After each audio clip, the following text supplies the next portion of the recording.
A castle exists where stepping through a door does not lead to another room, but to a different century entirely. This is the legendary fortress where every door is a gateway through time itself. We are about to explore the profound mythology behind this impossible structure, a tale woven from ancient stories of gods and cosmic forces. By the end of our journey, you will understand how this castle challenges everything we think we know about history and destiny. What cosmic architect dared to build such a place, and what prevents the roar of a revolution from spilling into a silent Renaissance hall? The answers lie hidden within tales of elemental titans and a sentient tapestry of time. If you could choose, which century's door would you be most afraid to open? The castle's impossible design was no accident of nature, but the result of a deliberate cosmic act. Ancient texts speak of a being known only as the celestial architect, a divine crafter who grew, concerned that the flow of time would one day erase the unique spirit of every age. To prevent this, the architect decided to build a sanctuary, a fortress not of stone and mortar, but of history itself. The blueprint for this structure was said to be a living map of causality, a design so complex that to look upon it would unravel a mortal mind. To forge such a place, the myth tells us the architect needed tools of unimaginable power. The hammer was forged in the heart of a dying star, its weight containing the gravity of a collapsing sun. The anvil was a single, solidified fragment of the primordial chaos that existed before time began. Upon this anvil, the architect did not simply build walls, but wove the very threads of past, present, and future into the castle's paradoxical geometry. Comparative mythologists point to striking parallels in other cultures, from the Norse world tree Yggdrasil that connects different realms to the Hindu concept of the cosmic egg containing all of creation. The key idea unifying these myths is that time, left to its own devices, is fluid and forgetful. The celestial architect's great work was an intervention, a permanent library for eras where the essence of a century could be preserved in its purest form, safe from the decay of memory. This foundational act, this divine decision to give time a physical home, is the very reason the castle's most famous feature could even exist. It created the necessary conditions for the doors to become what they are. But a blueprint is nothing without a door, and the first mystery any visitor encounters is the Door of Whispering Dawn. It is a massive portal of ancient oak, so gnarled and weathered it feels less like crafted wood and more like a piece of the earth itself. If you press your ear against its rough surface, you do not hear silence. You hear a distant, murmuring echo, the sound of many voices debating under a warm sun. These are the whispers of an Athenian agora, the birthplace of Western philosophy. This door is the gateway to classical antiquity, specifically to the 5th century before the Common Era. Myths surrounding the castle claim this door was not built from any ordinary tree. It is said to be carved from a root of the world tree Yggdrasil itself, the same cosmic axis that connects all realms in Norse mythology. This is a crucial detail. It suggests the door's power comes from its connection to a foundational structure of reality, not a simple spell. It is rooted in knowledge, in the very underpinnings of existence. Stepping through this door is not an act of magical teleportation to a random street in Athens. The mechanism is far more profound. You are resonating with the pure idea of that century, with the cultural and philosophical spirit of 5th century Greece that the celestial architect captured and preserved. You do not just arrive in a location, you are immersed in the zeitgeist. The air feels different, charged with the intellectual electricity of a society questioning everything for the first time. You can almost taste the concepts of democracy, logic, and reason taking shape in the very atmosphere. What would it be like to stand in that crowd, to hear Socrates challenge a young citizen's assumptions about justice? To witness the birth of a system where people govern themselves, this door is not a mere window into the past. It is an invitation to experience the moment when a fundamental shift in human consciousness occurred. It forces us to ask what forces, what perfect alignment of circumstance could possibly create such a pivotal era, and it makes us wonder if that specific spirit of inquiry could ever be truly recreated, or if it exists now only behind this single, whispering door. Yet for all the intellectual tranquility of the Athenian door, the castle's structure would be impossible without a far more primal form of stability. The very reason you can step from a modern corridor into 5th century Greece without the entire edifice collapsing into temporal chaos is due to its foundational guardians, the elemental titans. These primordial beings are not residents of the castle, but are mythically bound to its bedrock, each one an eternal anchor holding a specific spectrum of time in perfect stasis.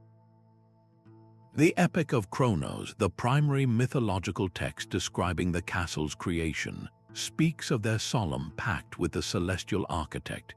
It was not enough to weave the threads of time into walls. The architect needed forces of immense, unwavering power to prevent those threads from tangling. Consider the Titan of Earth. This being, described as a colossal figure of mountain stone and ancient roots, is charged with stabilizing the deepest past. Its domain includes epochs like the Age of Pyramids and the silent millennia of prehistory. The Titan's nature is one of immense patience and permanence, mirroring the slow, geological pace of early human history. Its strength ensures that these ancient centuries remain solid and unchanging, their foundations as immovable as continental plates. A door anchored by the Earth Titan does not waver.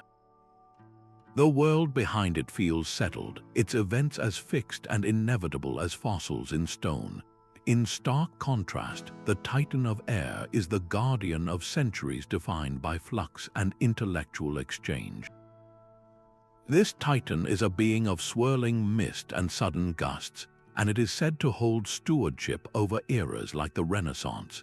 The nature of air is perfect for a time of fleeting inspiration, of ideas that travel on the wind from one city-state to another, of artistic revolutions that can change in a single generation. Where Earth provides rigidity, air allows for the necessary fluidity. It permits the cultural spirit of a century to breathe, to evolve within its designated temporal space without breaking containment.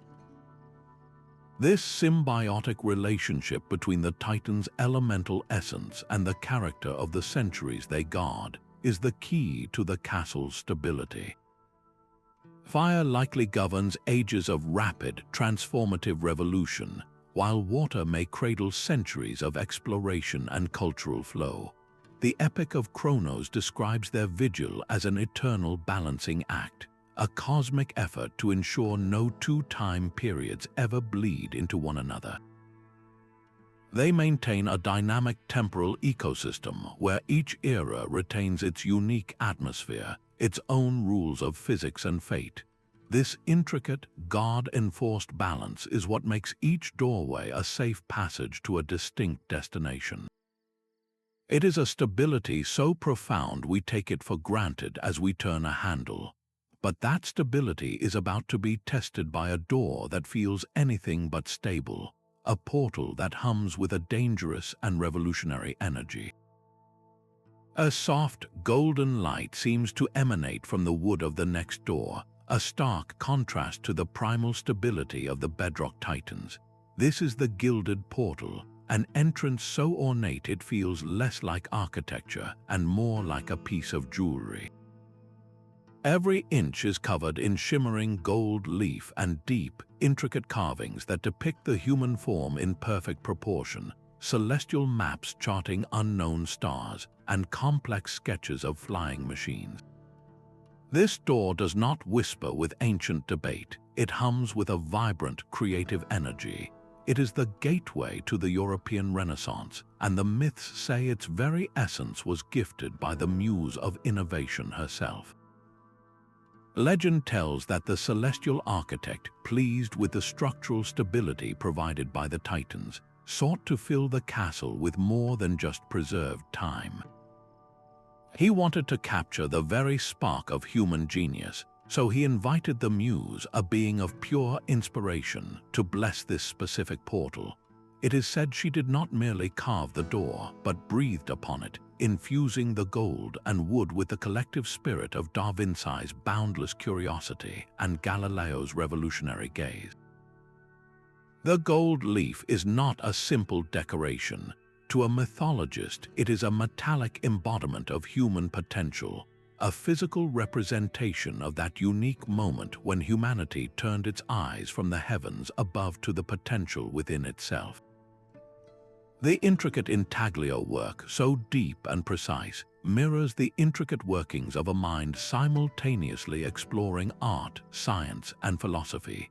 Crossing this threshold is an overwhelming sensory experience.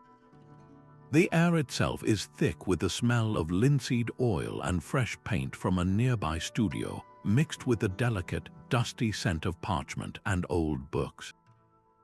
From an open window down a cobblestone street, you hear the precise mathematical notes of a harpsichord being practiced.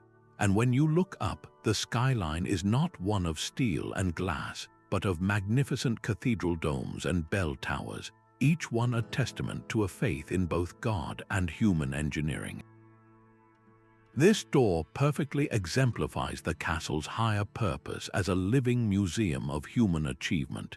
It preserves not just the events, but the atmosphere of a Renaissance. It makes you wonder what could possibly follow such a brilliant, luminous age. What kind of door could contain the contrasting energy of the era that came next? An age defined not by quiet creation, but by loud, world-shattering industry and revolution. But the golden glow of the Renaissance door is only possible because of the intricate, unseen framework holding it all together. The castle's corridors are far more than mere hallways.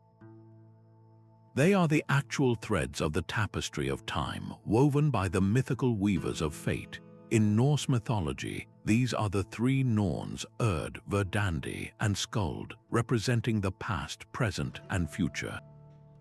In Greek tradition, they are the Moirai, the spinners who measure and cut the thread of each mortal life. Here, in this impossible fortress, their role is cosmic. They do not just oversee individual destinies, but the grand, interwoven destiny of all eras. Think of the tapestry not as a flat piece of cloth, but as a living, three-dimensional lattice.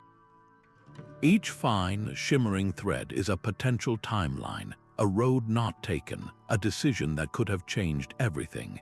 The doors we have been discussing are not simply holes cut into a wall. They are complex knots where countless threads converge and are tied off into a single, defined historical moment. The Athenian door is a knot where threads of philosophy, democracy, and artistic expression all come together. The Renaissance portal is a knot binding threads of scientific discovery, artistic genius, and geographic exploration. This is the cosmic mechanics behind the magic. It explains why you cannot just open a door and step into any random Tuesday in history. The doors exist only where the tapestry is thickest, where the weight of history has created a stable point of convergence. This brings us to a crucial concept: temporal density. Some centuries simply have more historical gravity than others. An era like the Renaissance, bursting with world-altering ideas and events, has an immense temporal density. Its knot in the tapestry is large, strong, and brightly colored, making its door prominent and more easily found. A quieter century with fewer pivotal moments has a lower density. Its thread might be thinner, its knot smaller and harder to locate within the castle's endless corridors. The weavers themselves are the guardians of this delicate structure. Myths say they sit at the heart of the castle, their hands constantly moving, not to alter the past, but to maintain the integrity of the weave. They ensure that a visitor with selfish intentions, someone seeking to plunder the past for wealth or power, finds themselves lost in a labyrinth of ever-shifting hallways.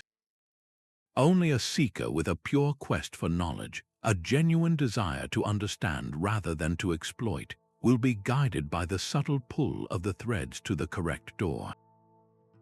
This system of cosmic justice woven directly into the castle's fabric is what prevents the castle from becoming a tool of chaos. It protects the timeline from those who would unravel it. And it makes you wonder about the nature of the doors we have not yet approached. What must be the temporal density of a century defined by global war and industrial revolution? What kind of knot, thick and dark with consequence, would such an era create in the great tapestry?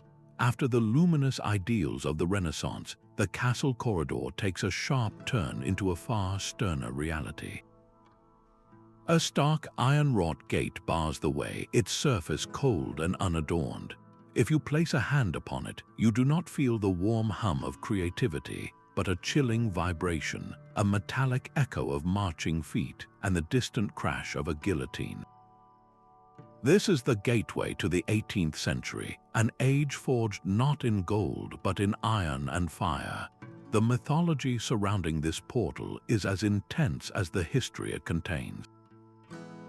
It is said the celestial architect commissioned Vulcan, the Roman god of the forge, to craft this specific gate. Vulcan did not work with delicate tools, but with the roaring fires of industry and the hammer blows of uprising. The myth tells that once the red-hot iron was shaped, it was not quenched in simple water. It was plunged into the tumultuous waters of political change, the very spirit of revolutions sweeping across continents. This annealing process, a final blessing from the spirit of liberty herself, is what gave the gate its unique property. It does not just lead to a time of revolution, it resonates with the very concept of liberation. Stepping through this gate is a jarring sensory and emotional shift. One moment you are in the quiet, rational atmosphere of an Enlightenment salon, discussing the rights of man in abstract terms. The next, you are thrust into the chaotic, visceral energy of a Parisian street in 1789, where those abstract ideas have become a roaring crowd demanding bread and justice. The air is thick with smoke and shouting, charged with a potent mixture of fear, hope, and righteous anger. You can feel the collective emotional fervor of the age, a force as tangible as the cobblestones underfoot. This gateway forces a profound realization that time is not a neutral sequence of events. It is a medium saturated with human emotion. The 18th century is not defined solely by its documents or battles, but by the intense hopes and fears of millions. It makes the age of revolution feel immediate and raw, a stark contrast to the quieter contemplation of earlier doors. This emotional charge prompts an inevitable question, one that the castle itself seems to pose. If the 18th century was defined by the fire of human passion and political ideals, what happens when humanity forges a new kind of power, one born not of passion, but of steam and steel? How would the emotional landscape of time itself be transformed by the relentless, impersonal march of technology? That chilling vibration from the Iron Gate raises a question so fundamental it echoes through the castle's very stones. Why does the roar of a revolution not bleed through the walls to shatter the quiet contemplation of the Renaissance?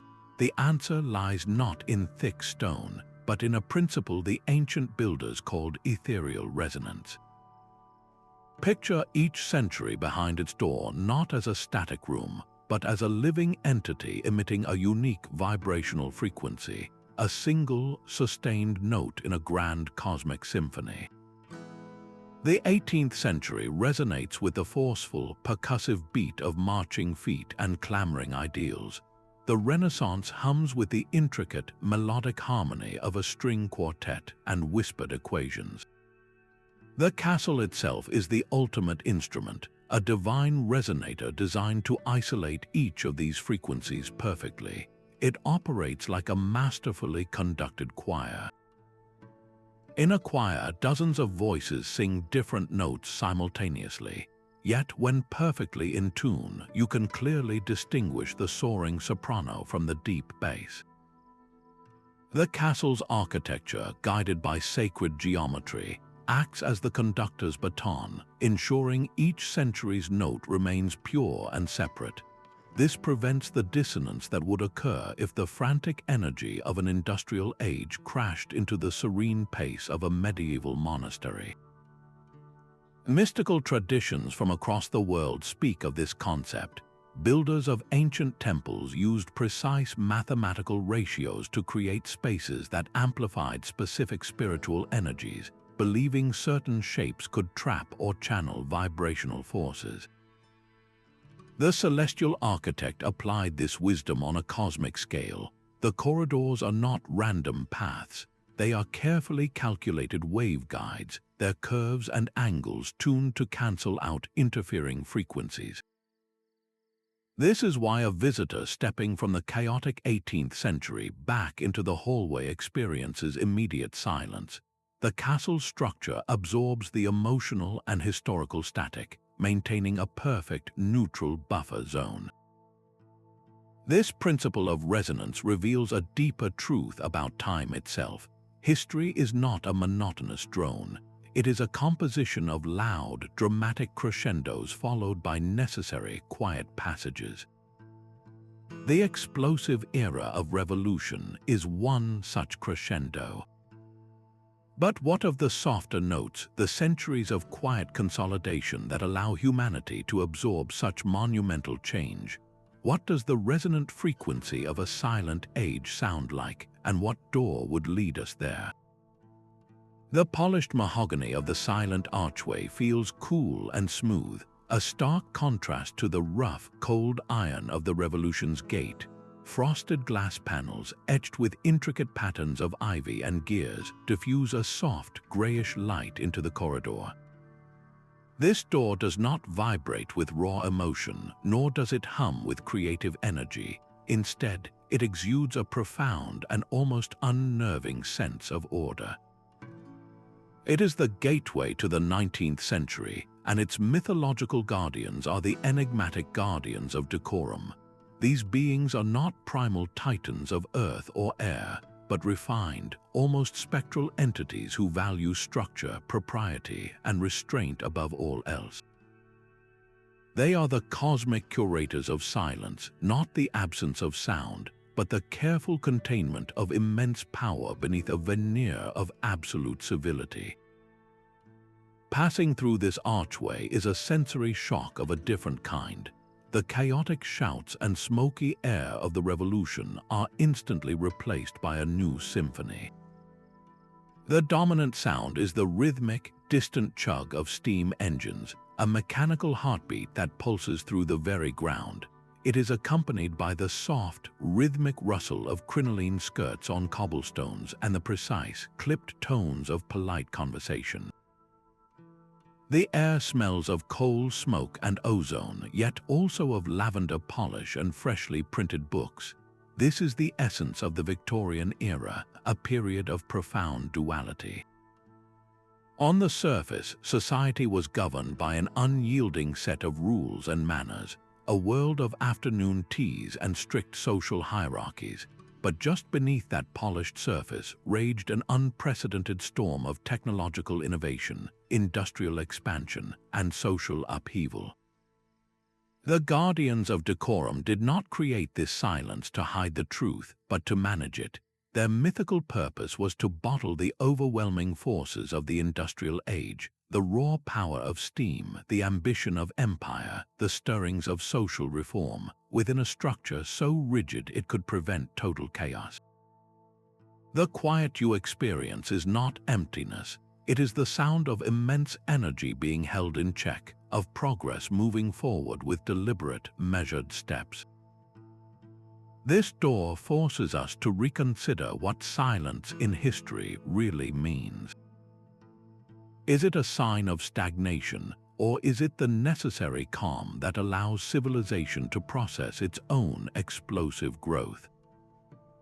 If the Victorian age mastered the art of containing its own transformative power behind a door of frosted glass and polished wood, what terrifying, uncontainable energy must lie behind the next threshold, a door that myth suggests is not made of any solid material at all? That profound silence of the 19th century gives way to a corridor that feels fundamentally different. The air itself seems to thicken, charged with a low, resonant hum that is not a sound you hear, but a vibration you feel in your bones. This is the approach to the castle's heart, the domain of its most enigmatic figure, the god Kronos. He is not merely a caretaker, he is the living embodiment of the paradox that makes the entire structure possible. Myths describe Kronos as both the castle's master and its eternal prisoner, a being forever bound to the very flow he is tasked with governing. His nature explains the most baffling experience any visitor reports, the strange behavior of personal time within these walls. You could be a person of 30 years, step through the door of whispering dawn into 5th century Greece, and spend an entire day walking the Athenian agora. You could listen to a full day of philosophical debates, feel the sun rise and set. Yet, when you step back through the oak door into the castle corridor, you find that only a single hour has passed. Your body has aged that single hour, but your mind now carries the vivid, lived memories of a full day in a completely different epoch.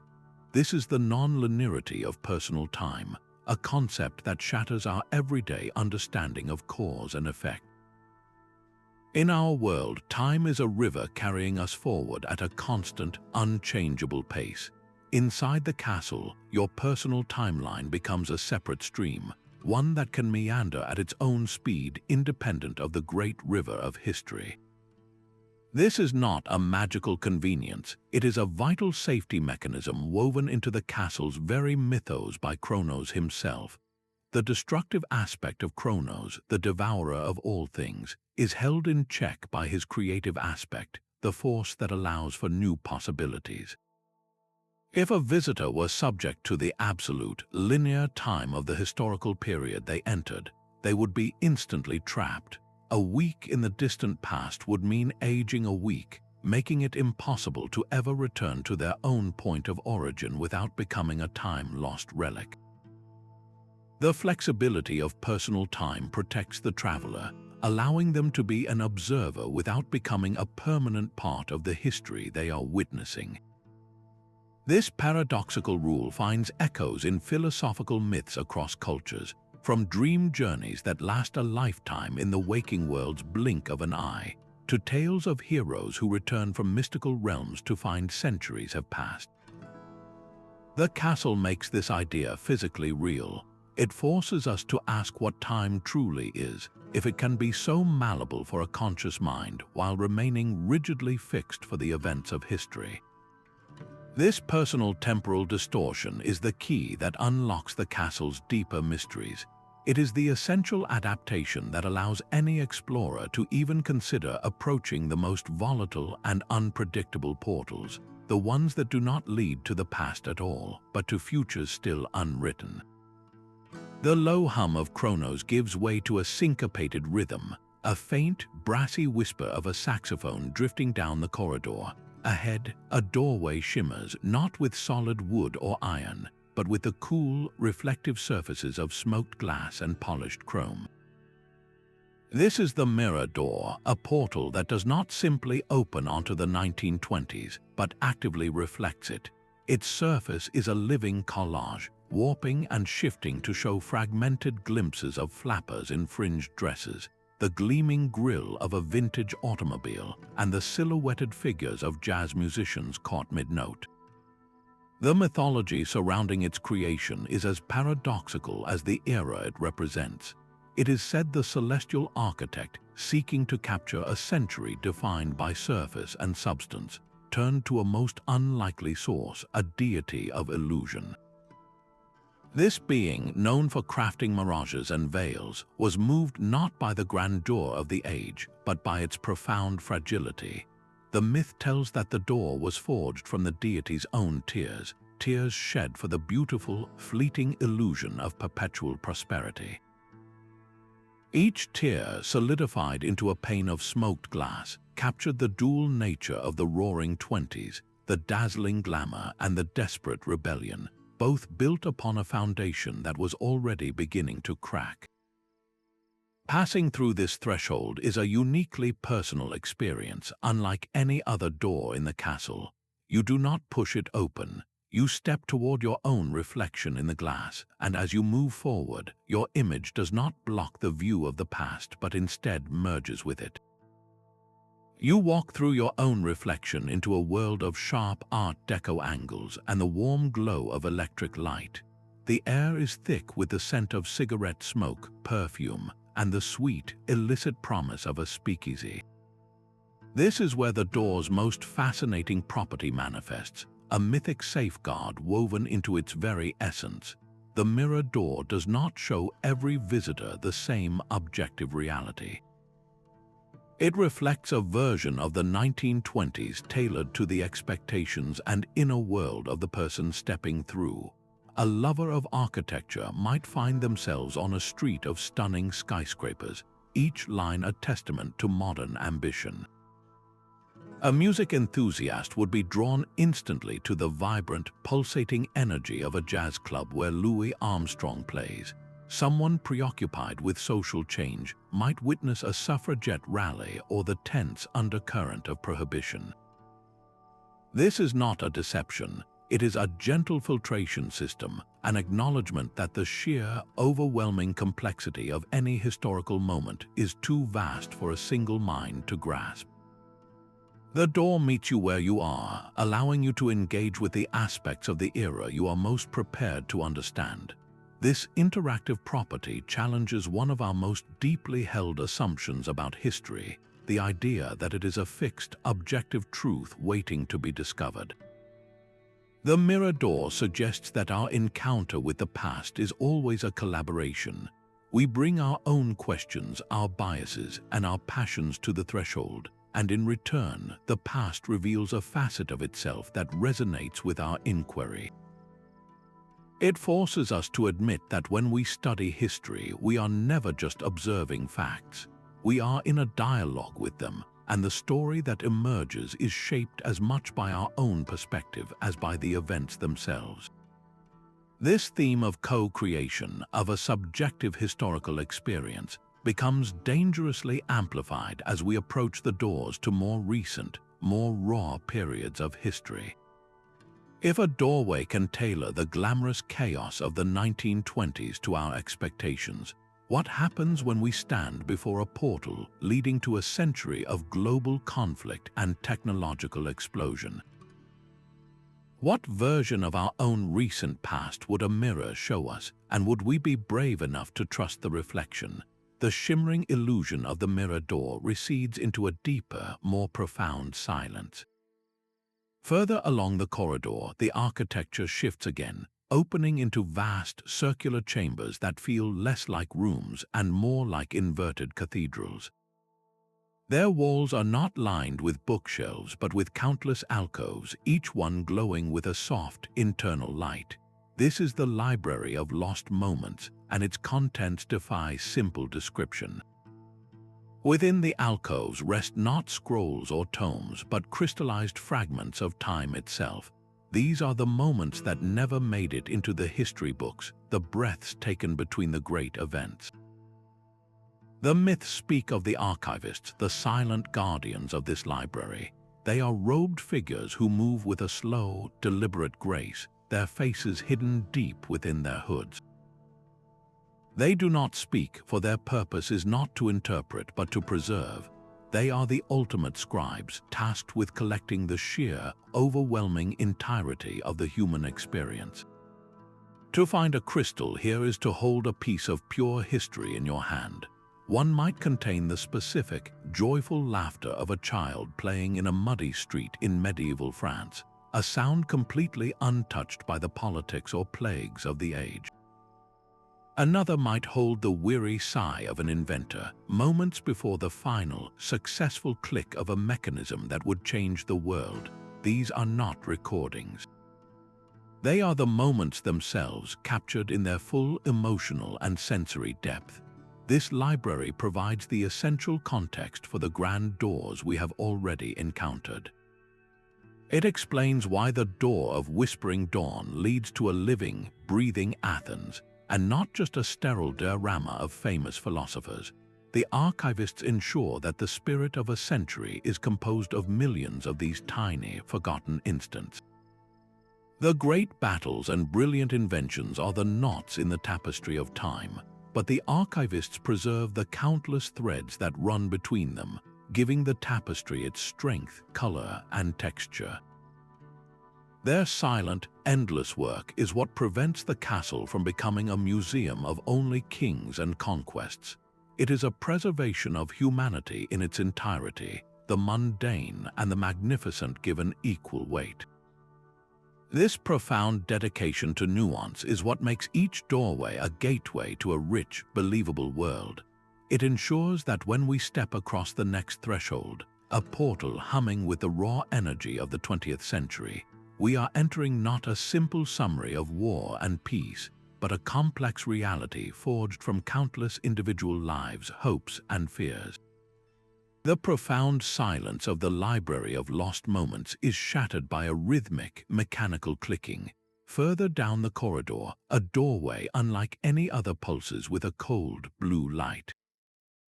It is the metallic iris, a vast circular portal that looks less like a door and more like the intricate shutter of a cosmic camera. Its overlapping plates of a strange, coppery alloy constantly shifting and realigning. This is the aperture to the digital age, the gateway to the late 20th and early 21st centuries. Myths say the alloy is orichalcum, a legendary metal whispered of in ancient Atlantis, renowned for its ability to conduct not just electricity, but pure information. Yet the door is not forged from metal alone. Etched into its shimmering surface are rivers of light, flowing data streams that represent the birth of the global internet, the very moment humanity began weaving a second, digital reality. To approach this portal is to feel a strange resonance, as if your own thoughts are being gently scanned. Passing through is not a step but a process. You do not walk, you are passed. Your entire being seems to be digitized, translated into a stream of information that is then uploaded and reassembled on the other side. The experience is a mythological interpretation of our own era's greatest shift. The moment the boundary between the physical world and the virtual one became permanently blurred. The world you enter is an overwhelming sensory barrage. It is a landscape of pure information, where the air hums with the collective consciousness of billions of connected minds. Skylines are a mix of tangible skyscrapers and shimmering holographic advertisements. Conversations happen simultaneously in crowded streets and in the silent, boundless spaces of cyberspace. This door is unique in all the castle because it is unfinished. The data streams on its surface are not static carvings. They writhe and change in real time, reflecting the latest tweet, the newest viral video, the breaking news story. It is the only portal still being actively shaped by current events, making it the most unstable and dynamic threshold in the entire fortress. Its very instability is a profound clue. It suggests that doors to the future are not predetermined destinations, but are forged from the collective choices, technologies, and dreams of the present. The metallic iris is not a window to a fixed tomorrow, but a living question. What kind of future are we building with every click, every connection, every shared idea? The door's constant flux hints that the centuries to come are still soft clay in humanity's hands, waiting to be molded into a form we can only begin to imagine. Beyond the pulsing data streams of the metallic iris lies the castle's most silent and sacred chamber. Here, the air is perfectly still, holding a deep, aquatic coolness that seems to swallow all sound. In the center of the vast, dark space rests the Oracle's pool, a basin of what appears to be liquid obsidian. Its surface so impossibly smooth it reflects not the ceiling above, but a swirling firmament of stars and nebulae. This is not a pool of water, but of potential. It is the source from which the doors to unwritten centuries are born. The mythology is clear. These future portals are not built, they are divine. They manifest as shimmering, unstable arches of liquid light and deep shadow, their forms constantly shifting as the possibilities within the pool change. They are made of fate itself, still in a molten state. The ancient debate of fate versus free will finds its ultimate expression here. The Sibylline books, prophetic texts consulted by Roman rulers, spoke of futures not as a single, predetermined path, but as a branching river delta. A king's decision at a crucial moment could divert the flow of history down one channel, abandoning countless others. The Oracle's pool operates on this exact principle. The visions that drift across its surface are not guarantees, but probabilities. They show what could be based on the powerful currents of the present moment. A door glowing with a clean, golden light might represent a future where humanity has mastered sustainable energy and achieved global cooperation. This potential grows brighter if our current actions align with that outcome. Another portal, flickering with a sickly, orange hue and jagged shadows, might depict a path of environmental neglect and conflict. Its form becomes more solid, more real, with every real-world choice that feeds that particular darkness. This reveals the true, awe-inspiring purpose of these future-facing doors. The castle is not just a museum of the past, it is a gallery of possibilities. The Oracle's pool and its liquid doors force a terrifying and magnificent responsibility upon any visitor who gazes into them. You are not looking at a destiny that has been chosen for you. You are looking at the direct consequence of choices being made right now in your own time. The pool reflects the collective weight of human intention, innovation, and folly. It makes the concept of history deeply personal, linking the grand scale of centuries to the individual decisions of everyday life. To stand before a door of liquid shadow is to confront a future that our present actions are actively building. And this leads to the most unsettling question of all. If the doors to the future are shaped by our present, what monstrous potentialities might be taking form right now in the darkest corners of the pool, waiting for their shadowy archway to solidify into a reality we would be forced to enter? One of these liquid arches does not shimmer with light but drinks it. A veil of shadows hangs in the darkest corner of the chamber, a threshold that feels less like a door and more like an absence. It is a gateway to potential dystopias, and its presence is a cold weight in the room. To stand before it is to feel a psychological chill, a sensation of hope being slowly liatched from your very spirit. The air around it is unnaturally still and cold, carrying a faint scent of ozone and ash, as if from a fire that has consumed everything. Ancient myths attribute the existence of such thresholds to the influence of Erebus, the primordial darkness that existed before light itself.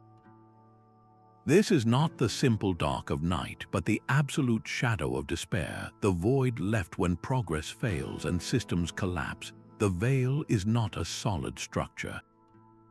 It is a swirling morass of deep grays and impenetrable blacks, a living cloud that occasionally parts to reveal fleeting, silent glimpses of what could be. You might see a cityscape of skeletal ruins under a perpetual orange haze, where the only movement is the slow drift of toxic dust. Or you might witness a society of absolute control, where citizens move with robotic precision under the unblinking gaze of omnipresent monitors, their individual spirits utterly extinguished. These are not prophecies carved in stone. The castle's own mythos insists these doors exist as warnings, not as predetermined destinations. They are the direct consequence of paths we are currently walking, the potential end results of environmental neglect, surrendered freedoms, or technological arrogance. Each grim possibility gains strength and solidity from real-world actions that align with its bleak narrative. The experience of witnessing such a future, even for a moment, is a profoundly sobering reminder. It forces a confrontation with the weight of our collective choices. This shadowy archway is the castle's most brutal form of teaching. It presents a question not about the past, but about our own moment. What small compromises, what ignored warnings, what quiet surrenders are feeding the darkness behind this veil, giving it more form with each passing day? This chilling vision of what could be makes the existence of its opposite not just a comfort, but a necessity for balance.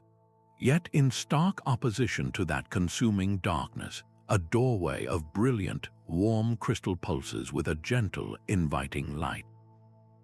This is the Crystalline Gateway, and its very presence feels like a balm to the soul. The myths say it was not forged in any celestial fire, but grown like a perfect gem forming over eons under immense pressure.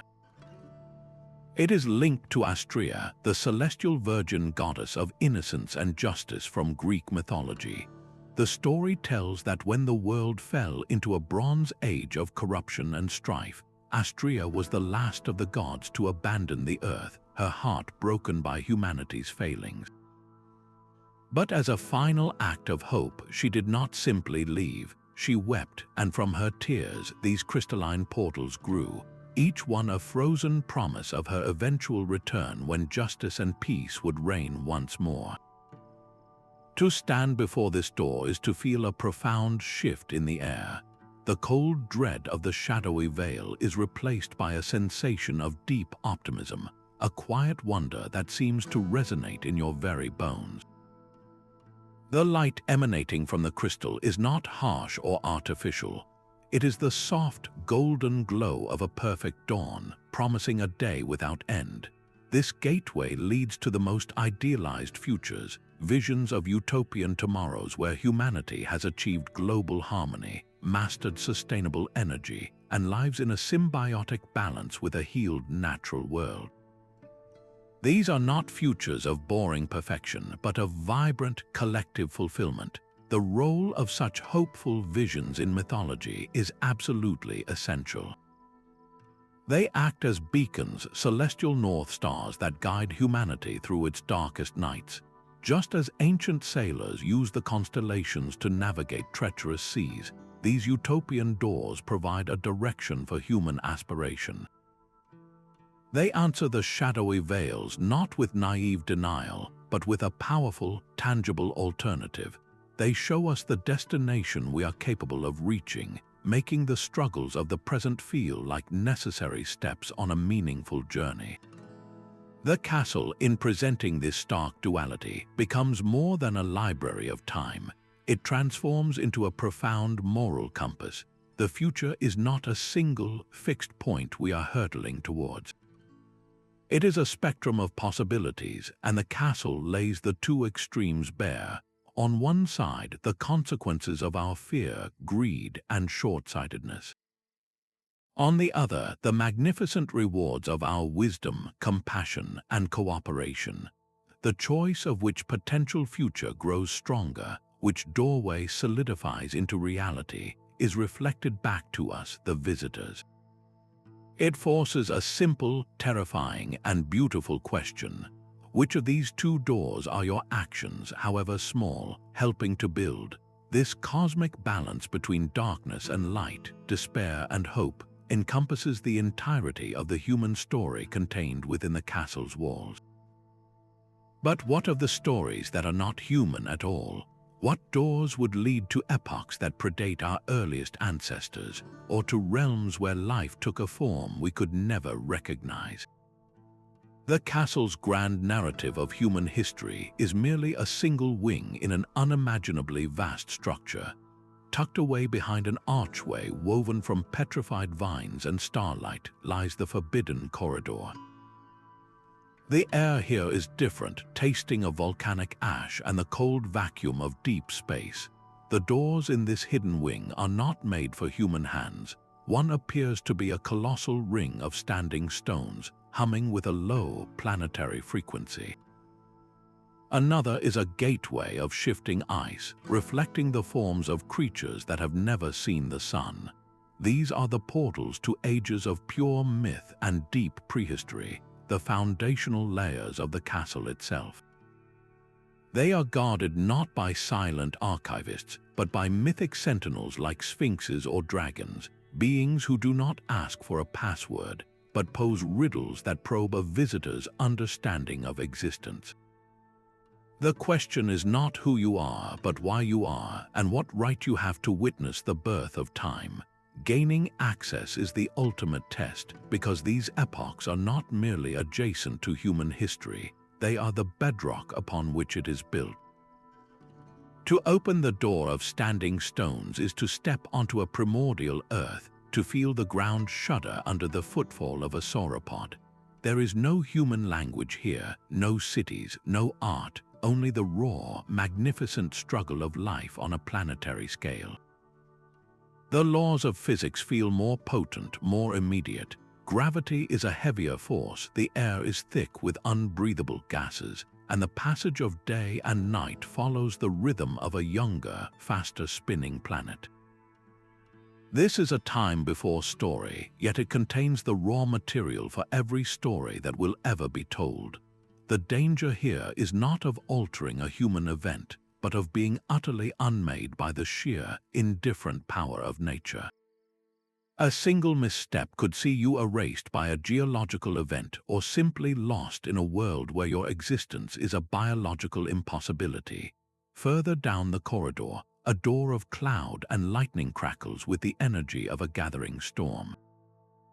This is the gateway to the age of the gods, to the peak of Mount Olympus or the halls of Asgard. Here, the danger is of a different kind. The laws of narrative replace the laws of physics. Causality is fluid. A hero's boast can literally summon a monster, and a god's whim can rewrite the landscape in an instant. To visit this time is to risk becoming a character in a story whose ending you cannot control, a pawn in the divine games of beings for whom a century is a fleeting thought. These forbidden doors provide the most profound perspective shift possible. They force the realization that the Renaissance, the revolutions, the digital age, all of human endeavor, is a brief, brilliant flicker in a cosmic epic that spans billions of years. The castle's true purpose becomes clear. It is not just a museum of our past, but a cathedral for the entire history of existence, with humanity's wing representing just a few recently added chapels. This realization inevitably turns our attention inward, to the most personal and mysterious door of all, one that does not lead out into the world, but deep into the self.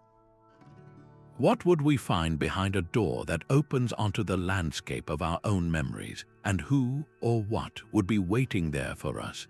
This sentient core, this labyrinthine heart, is the castle's greatest secret and the source of its profound mystery.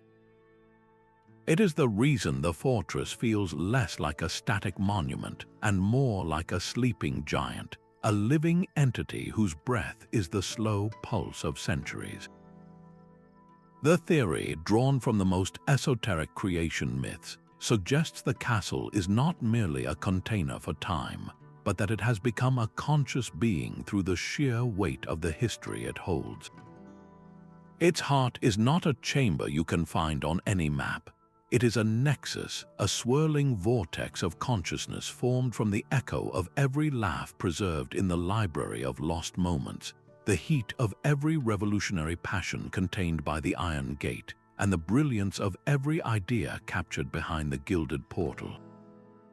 This collective experience has, over eons, coalesced into a form of awareness. This intelligence is what makes the castle feel so unnervingly adaptive. Corridors you swore were there a moment ago can seem to have shifted, gently guiding you away from a temporal period you are not yet prepared to face. A door that was once prominent might become harder to find if the era it represents loses its relevance to the collective human spirit. Conversely, in times of great global change, a new archway might slowly coalesce from the stonework, a direct response to a century finally achieving the temporal density required for its own gateway. This is not random architectural fluctuation. It is the behavior of a conscious curator, a librarian of epochs that constantly rearranges its collection to maintain a meaningful narrative flow. Scholars of comparative mythology see a clear parallel to the concept of the anima mundi, or world soul, the ancient idea that the earth itself possesses a spiritual essence and a form of consciousness. Others point to the Akashic records, the mystical library said to contain the knowledge of all human experience across time. The Labyrinthine Heart is a physical manifestation of these ideas. It is the world soul of history itself, an intelligence born from the totality of what humanity has lived, thought, and felt.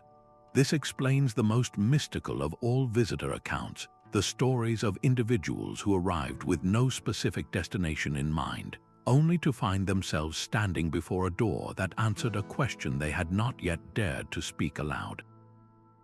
A soul burdened by cynicism might inexplicably find the Crystalline Gateway glowing brightly at the end of a previously dark hall. A mind lost in nostalgia could be guided directly to the mirror door, not to escape, but to understand the true nature of the past they romanticize.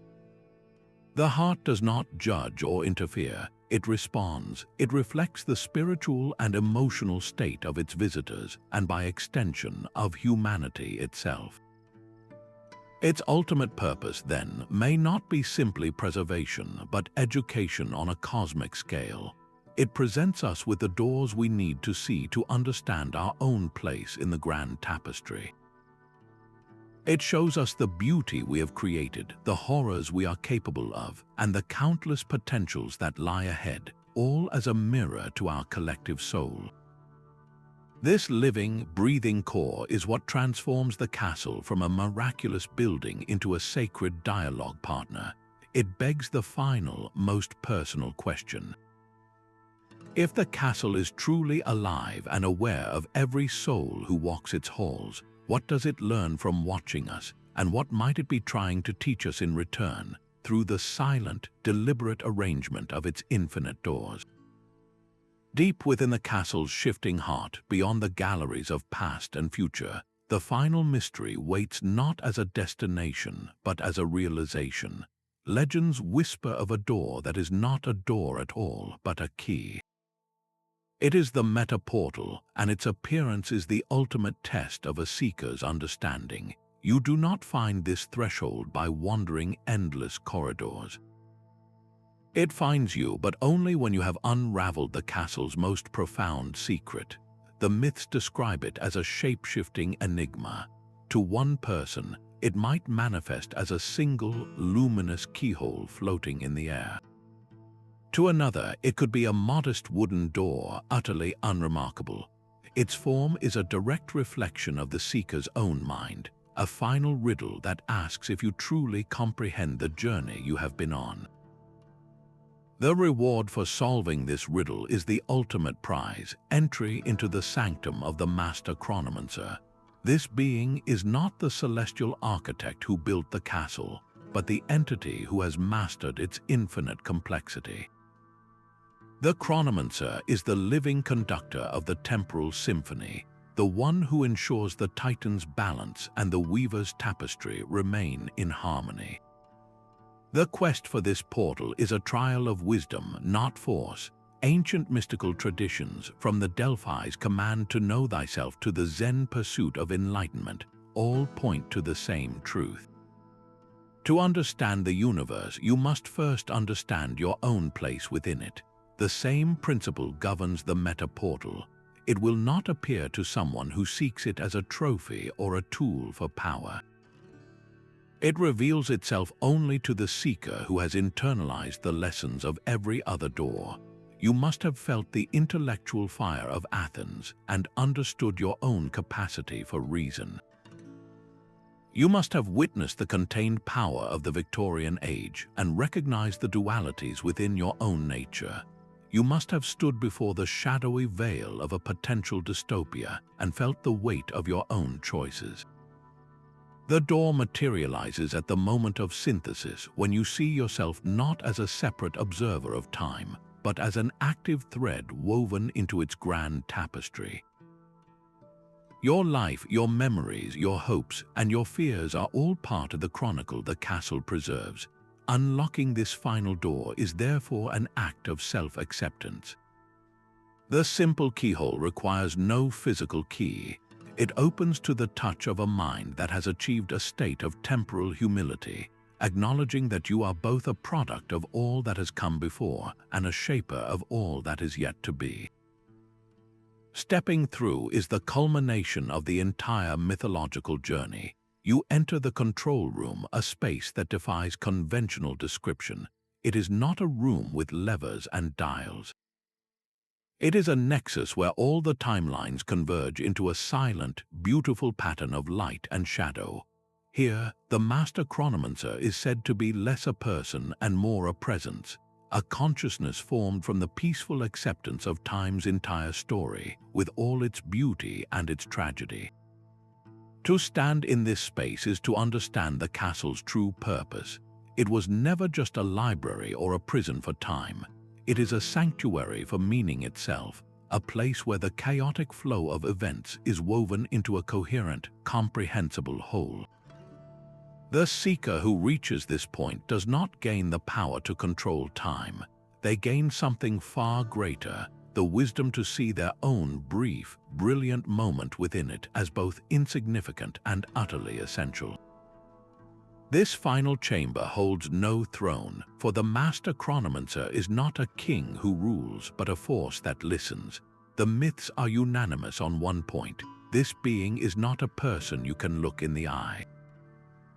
It is a presence, a serene intelligence that fills the space around you like the calm after a storm. It is the living embodiment of the temporal flux, a consciousness forged from the harmonious interplay of all the timelines you have witnessed. Where the celestial architect built the walls, the chronomancer is the mortar that holds them together, the silent will that maintains the perfect, dynamic balance between the roaring energy of the revolution and the profound silence of the library. To stand in its presence is to feel an overwhelming sense of order, not the rigid order of a tyrant, but the fluid, organic order of a forest ecosystem or a galaxy in motion. Every event, from the grandest battle to the quietest lost moment, has its place. Legends speak of rare visitors who, through a profound act of understanding, have communed with this entity. They do not report conversations in words, but rather a direct transfer of knowledge, a feeling of being shown the intricate connections that bind their own life to the vast tapestry. A merchant from ancient Sumer, troubled by a failing business, was not given a prophecy of future wealth. Instead, he experienced a vision of his own grandfather's first successful trade, feeling the hope and risk that had set his own story in motion. He understood that his present struggle was not an isolated failure, but a single thread in a much larger pattern of familial perseverance.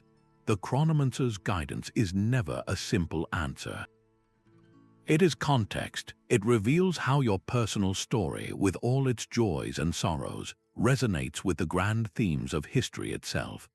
This being assures us that the castle is not a chaotic jumble of eras, but a carefully curated library where every book, no matter how dark or brilliant, contributes to a coherent whole.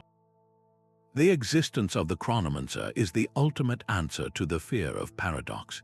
It is the guardian of causality, ensuring that the roar of the 18th century cannot bleed into the Renaissance not through brute force, but through a deeper, more fundamental law of temporal harmony. Its very nature is a reassurance that time, for all its apparent complexity and occasional cruelty, follows a benevolent order. This realization makes the prospect of leaving the castle not an escape, but a graduation. You have walked among centuries and understood your place within them. The final mystery is not how to stay, but how to carry this wisdom back into the relentless, linear flow of your own life. After communing with the silent order of the chronomancer, the journey finds its final, necessary turn. No grand archway marks the path home, only a simple, unadorned door of pale, smooth wood. It is the door of return, and its very plainness is a profound statement. The castle's ultimate challenge is not about finding a way in, but about finding a way out. Myths call this the door of integration, and its substance is said to be memory itself, solidified into a form you can touch. It does not lead to a spectacular era, but to the quiet, relentless flow of your own present moment. To pass through it is the final test, for it demands that you have truly absorbed the journey. The castle will not release a visitor who is still lost in the glory of Rome or trembling from the shadow of a possible future. You must have processed the experience, weaving the threads of witnessed history into the fabric of your own being.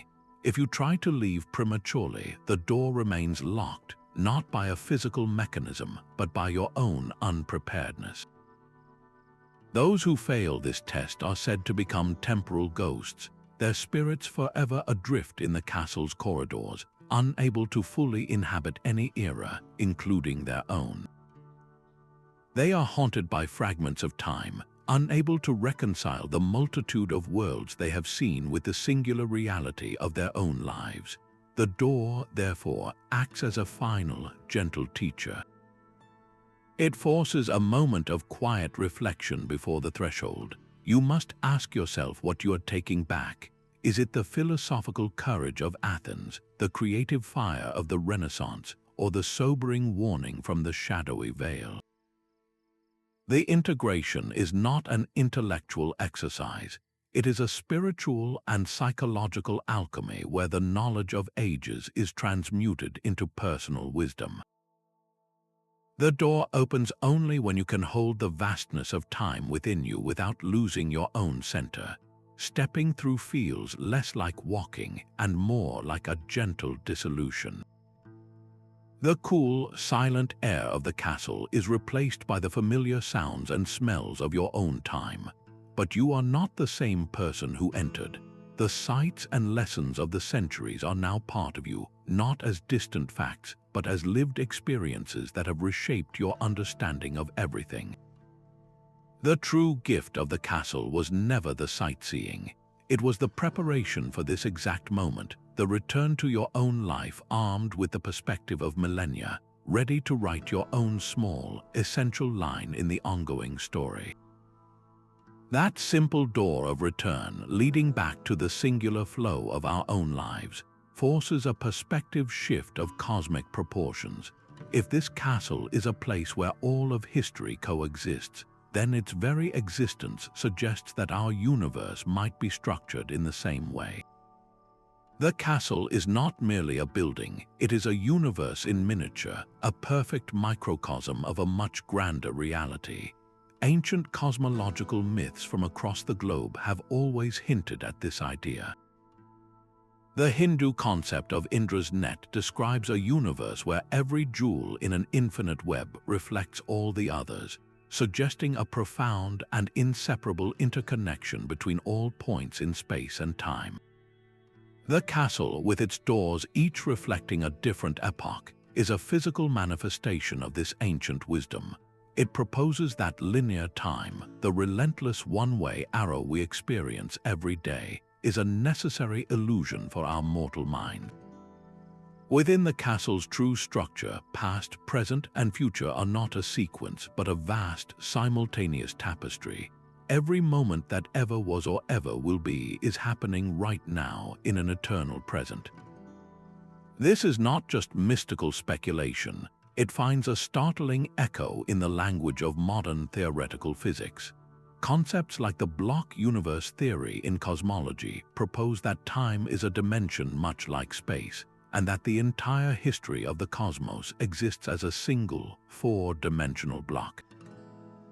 From a God's eye view outside of time, the Big Bang and the distant heat death of the universe are both equally real and present. The castle, then, becomes a bridge between the intuitive truths of ancient mythology and the mathematical models of contemporary science. It is a model we can walk through, a thought experiment made real. This grand cosmic view does not diminish the personal journey we have taken through its corridors, it magnifies it. It means that your moments of wonder before the gilded portal or your fear before the veil of shadows are not isolated experiences. They are part of the universe's own self-awareness, fleeting consciousnesses interacting with the timeless whole.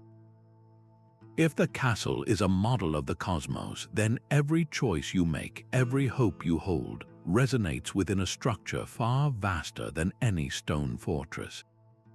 It places the entire weight of existence not on distant gods or cold equations, but on the infinite significance of every single moment, including this one, right now. This profound cosmic perspective makes the castle's strictest rule not a restriction, but a sacred protection. Woven into the very fabric of its mythology is the visitor's code, an ethical covenant that every seeker must understand. These are not rules posted on a sign, but principles as fundamental to the castle's existence as gravity is to our own. The primary commandment is absolute, forbidding any interference with the recorded past or manipulation of a potential future.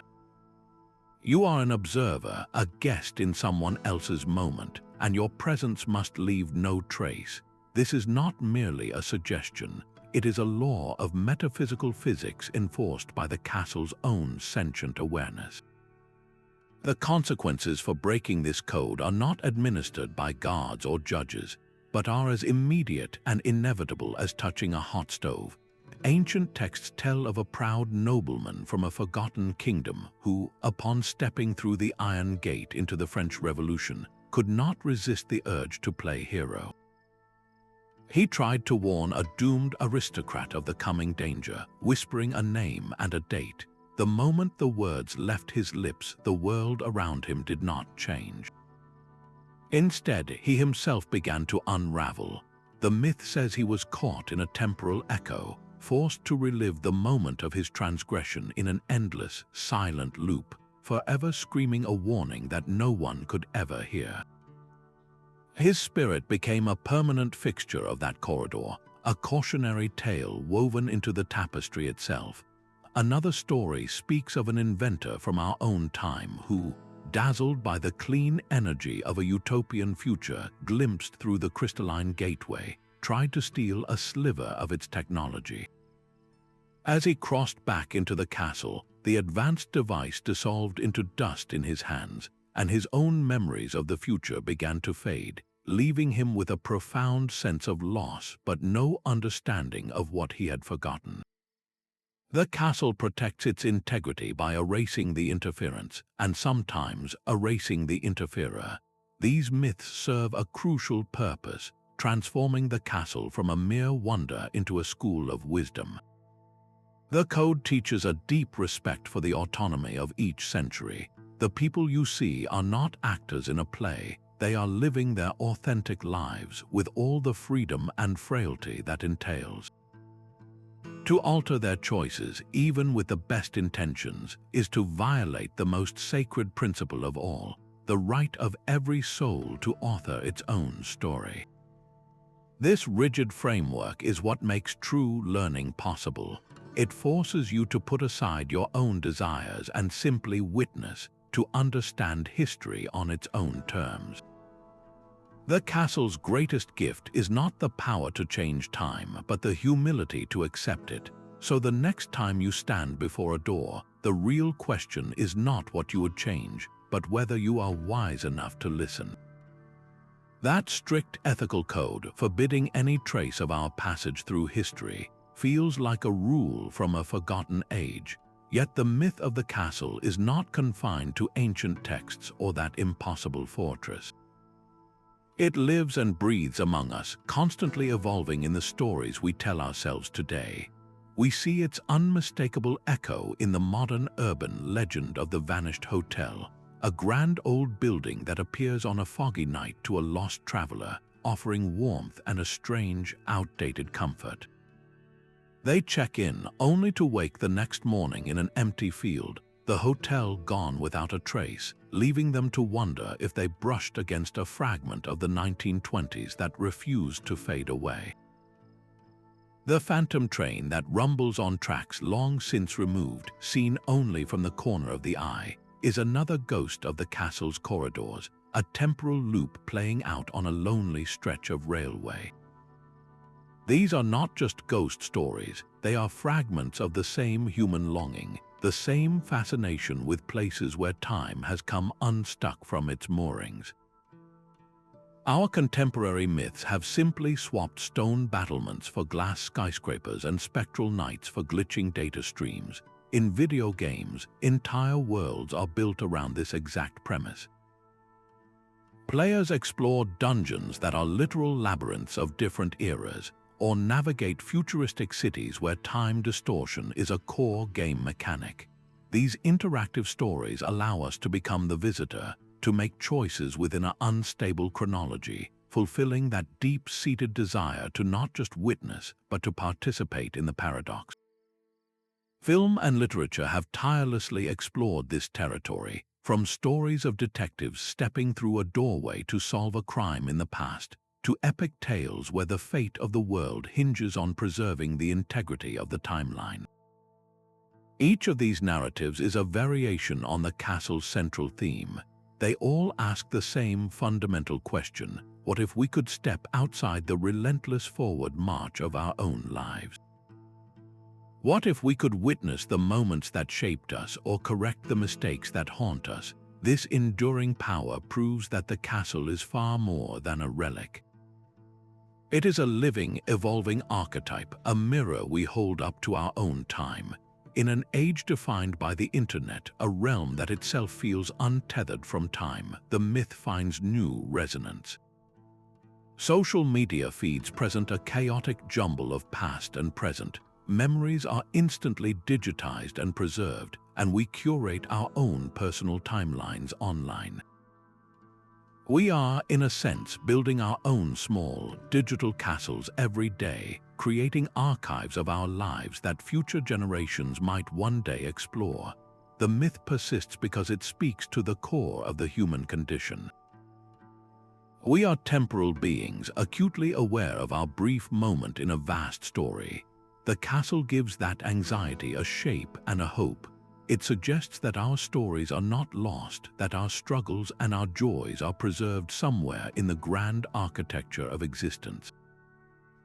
It is a comforting thought that we are all threads in a tapestry far more magnificent than we can see from our single, limited point of view. This psychological lens reveals the castle's most intimate secret, that it is not a place we visit, but a structure we inhabit. The legendary fortress with its infinite doors is a powerful map of the human mind itself, a grand allegory for the journey of self-discovery. Each doorway we have encountered corresponds directly to an archetype buried deep within our collective unconscious, a universal pattern of human experience. The gilded portal of the Renaissance is the archetype of the creator, that innate drive to build, imagine, and bring new beauty into the world. The cold, iron gate of revolution is the archetype of the rebel, the part of us that challenges unjust authority and seeks radical freedom. The shadowy veil of a potential dystopia is the archetype of the shadow, our collective fears and capacity for destruction, while the crystalline gateway to utopia is the archetype of the self, the idealized whole person we strive to become.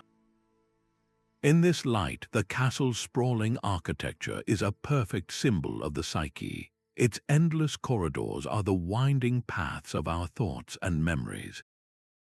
The sentient heart of the castle, the labyrinthine heart that gently guides visitors, is the evolving center of our own consciousness, the ego that navigates the internal world.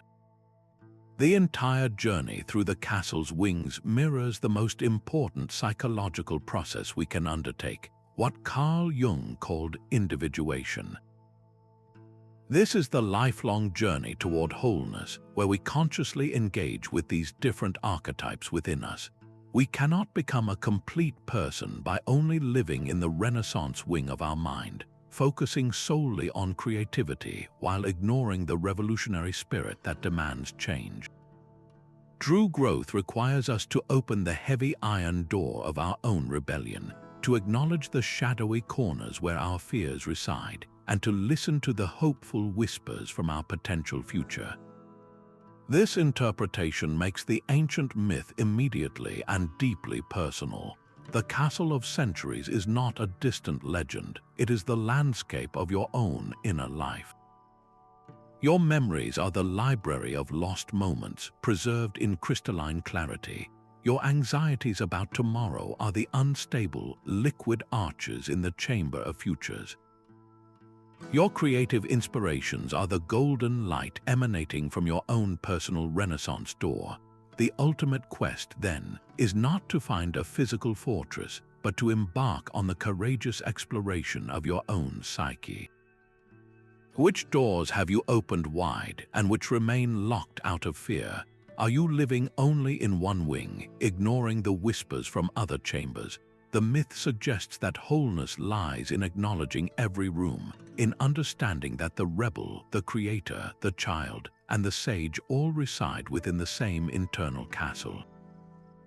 This journey inward may be the greatest adventure of all, for it holds the key to understanding not just history but ourselves.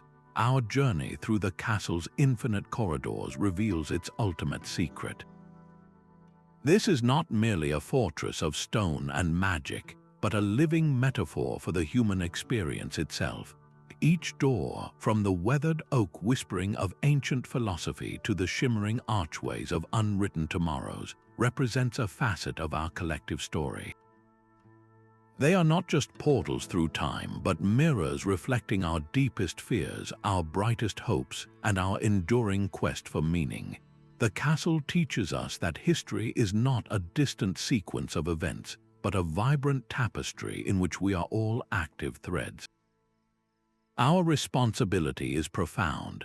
The choices we make today are the very substance from which future doors are forged, determining whether they will be gateways of crystal light or veils of shadow. The greatest mystery was never the castle's existence, but the wisdom it offers about our place within the grand continuum. Let this exploration be an invitation to listen for the echoes of these centuries in your own world, to recognize the Renaissance spirit in a moment of creation, or the revolutionary fire in a stand for justice. If this voyage into the heart of myth has sparked your curiosity, consider subscribing for more journeys into the unknown. We would love to hear which century's door calls to you most powerfully.